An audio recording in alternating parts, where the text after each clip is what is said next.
Dün gece akşam saatlerinde saat 4.30 civarında Ceylanpınar ilçemizde yeğenim, abimin oğlu Yusuf Yücel Suriye'den gelen bir mermi sonucu beyin kısmında arka tarafından beynine bir mermi saplanmış durumdaydı. Hastanede yapılan tomografi işlemlerinden sonra de şu an yoğun bakımda cihaza bağlı olarak tedavi altında. Bu süreci biz de dikkatle beklemekteyiz. İnşallah bir şifa bulur diye düşünüyoruz.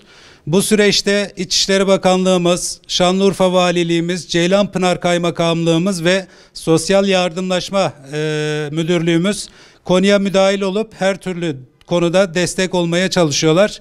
Bu anlamda Allah'ın izniyle biz iyileşeceğine inanıyoruz. Yusuf Yücel'in babasıyım. Düneyin Suriye'den gelen bir mermiyle çocuğum yaralanmıştır kafatasından. Valimiz, kaymakamımız, devlet büyüklerimiz hepsi aradılar. Teşekkür ederim hepsine.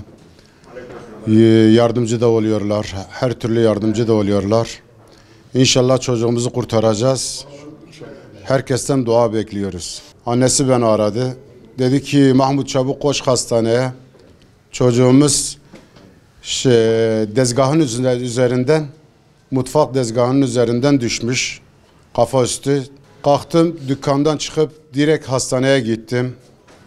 Hastanede ailemi gördüm. Röntgen çekiliyordu zaten o zaman.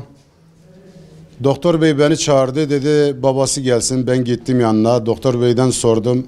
Doktor bey durum nedir? Doktor bey bana dedi ki bir mermi saplanmış senin çocuğun kafatasına. Ben de şok oldum.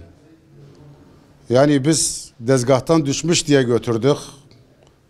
Meğerse dezgahtan düşmemiş benim çocuğum. Suriye'den gelen bir mermi benim çocuğumun kafasına saplanmıştır. İnşallah iyileşecektir. Biz umut ediyoruz. Bütün dost ve arkadaşlardan dua bekliyoruz. Ceylanpınar'da sıkıntılar yaşanıyor. Olur, böyle şeyler olur. Çok arkadaşın çocuğu kendisi yaralanmıştır. Artık devletimiz de buna bir çare bulsun. İnşallah düzeltir bunu. Ceylanpınar'da kimse silah sıkmıyor. Gelen mermiler hepsi Suriye'den geliyor.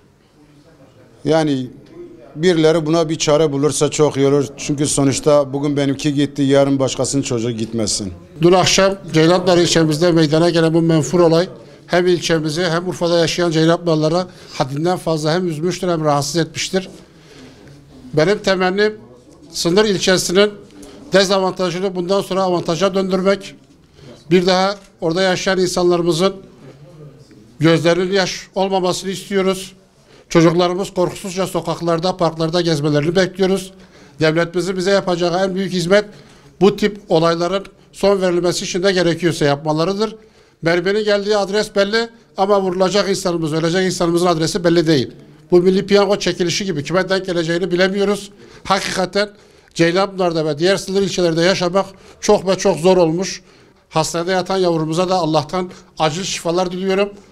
Bu haberi izleyen herkesin de o çocuğa, ailesine sabır ve şifa dua etmelerini istiyorum. Büyük geçmiş olsun aileye. Yani bu gibi sorunların çözüm yapılması, tabii ki bunun başta bir siyasi çözüm olması lazım. Yani Suriye'de de bu olayların bittiği an bir çözüme kavuşması lazım. Bunu dünyanın sorunu bu. Sadece Türkiye'nin, Ceylanpınar, Urfa'nın sorunu değil. Uluslararası bir sorun bu. Sorun siyasette bitecek, diplomaside bitecek bu. Bu olayların başlamasından şimdiye kadar en az 20'den fazla insan vefat etmiştir, yaralanmıştır, sakat kalmıştır.